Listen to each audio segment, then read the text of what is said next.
we pack like the women. It's true. Most of the guys, few things in a gym bag and you're good to go for the whole week. Am I right? The ladies need to accessorize. You need 15 pairs of shoes, you need hats, you need makeup, you need an iPad, an iPod, a Kindle Fire. You need 6 pieces of luggage for a 7-day cruise. But when it comes to lugging all that stuff out of your house, into the car, from the car to the airport, from the airport to the ship, I don't see the ladies carrying any of that stuff around. They depend on the guys for all of that stuff. Am I right? Yes. It's absolutely true. And that's why we all need to thank whoever invented wheel luggage. I have to depend on my notes for this. So I'm losing my hair. Totally obvious, right? Don't need to discuss the realities and misconceptions of minoxidil. But when I was in my 20s, it used to bother me a lot. I used to buy that spray-on hair. It might look cheesy, but it works great. It works great until it rains. I was at a picnic at the park. I had all my friends and family. Everybody's gathered around. The rain came down. I had brown stuff running down my face. I said, what do I do now? I was so embarrassed, you know? All I could think of was the Wizard of Oz. So I did that Wizard of, you know, that Wicked Witch thing, you know? I'm melting, I'm melting. Some poor woman had a heart attack. I didn't even know her. Crazy. You know, we almost didn't make the cruise. I'm lucky we even made it here. Hit a dwarf. Had a car accident. No damage or anything. I hit his car, not him. I was texting and driving. It's legal in Florida, so I didn't break any laws. But I shouldn't have been doing it. I was texting away. Shouldn't have been, you know, should have been paying attention to driving. I was at a red light, texting away. Let my foot off the brake, just tapped his car. This guy gets out of the car, little guy in his big truck. He was so mad. Oh my God, you could have seen the steam coming out of his face. Looks at his car, there's no damage. I roll my window down to apologize. He storms over, wagging his finger in my face, puts his hands on his hips. He goes, I am not happy. So I looked at him and I said, well, which one are you?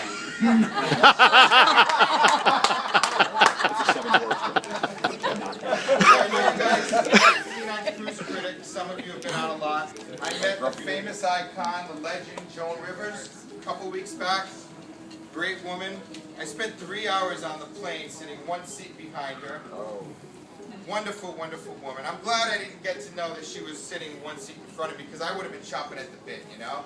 I would have been so excited to see her and meet her and talk to her. And on the other hand, if I had known it was her in front of me, I probably would have been kicking her seat every time she would find it to take a nap. But she was wonderful. She gave me a lot of time. She took a picture with me. She looks great, by the way. I know she's had a lot of work done. The woman looks absolutely great from the neck up. You can tell her true age if you look at her legs.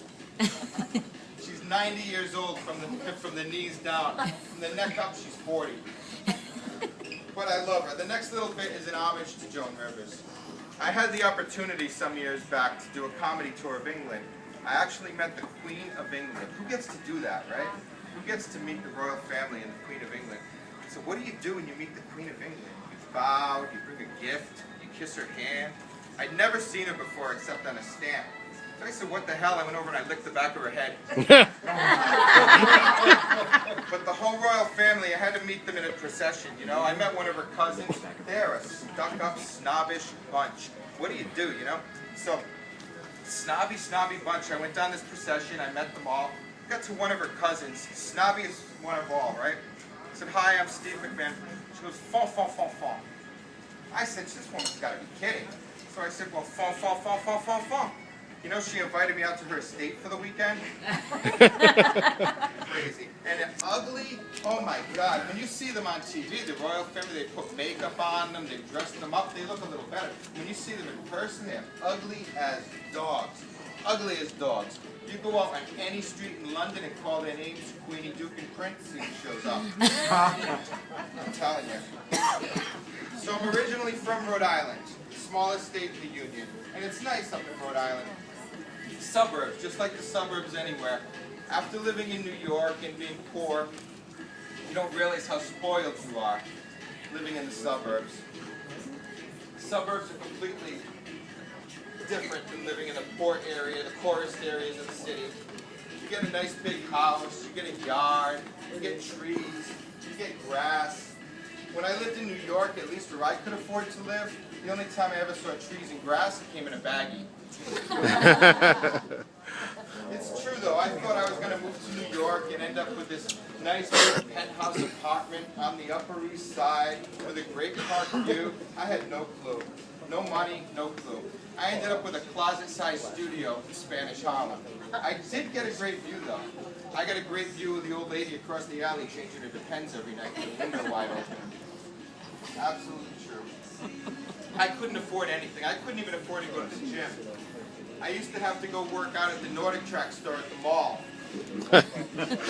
It's true. After a week or two, the salesman walked up to me and he said, "Listen, buddy," he said, "I see you coming in every day using the machines. He said, I don't want to get in trouble with my manager, so come up to me once in a while and ask me a question." So I said, "All right, when the hell are you going to put showers in?"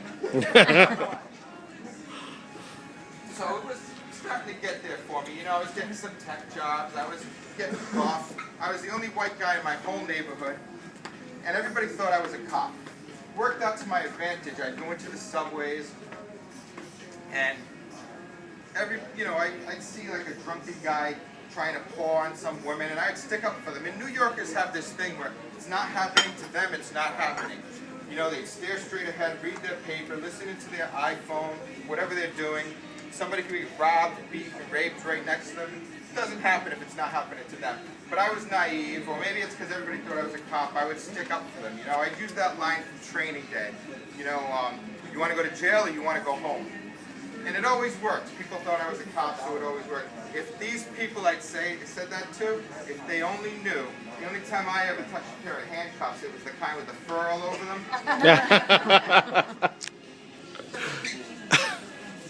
A little bit later on in life, I had a beach accident, so I've got a bad back now. I have to sit down on the subway. All the crazies, they head right toward me. There could be 20 empty seats on the train. That 3 inches of space between me and the end of the seat row, somebody always wants to sit there. And it's always somebody with a butt this big and a spot this big, you know? They see that spot, they eyeball it, they pull what I call this patented New York bump. They eyeball the seat, they back up like a Mack truck over the bird, right? They get the elbow ready, they get the hip ready, and they pull this thing when you're not looking, they go ba-boom, and they get you in the rib, and they get you squished right over. Now, meantime, the person on the other side sees it coming, they get all set, and they get their elbow ready, so you get it for both things at the same time.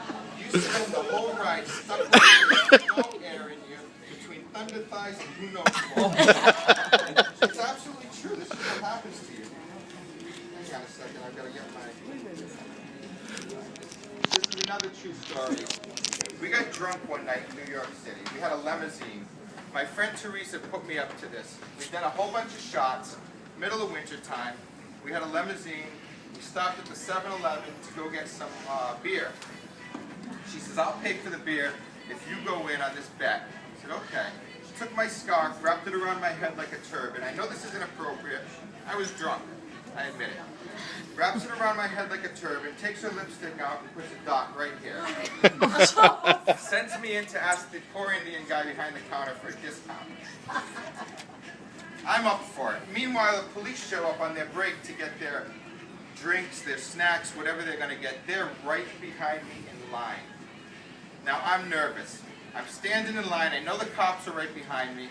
It comes my turn to pay. I say to the guy, "Excuse me, sir, but I drive a cab on the weekend and I'm saving to get my own 7-Eleven, and please can I get a discount on my beverage?" Meanwhile, the cops are shifting. I can see them in the glass, the reflection of the glass. I can see my friends in the limo pointing and laughing.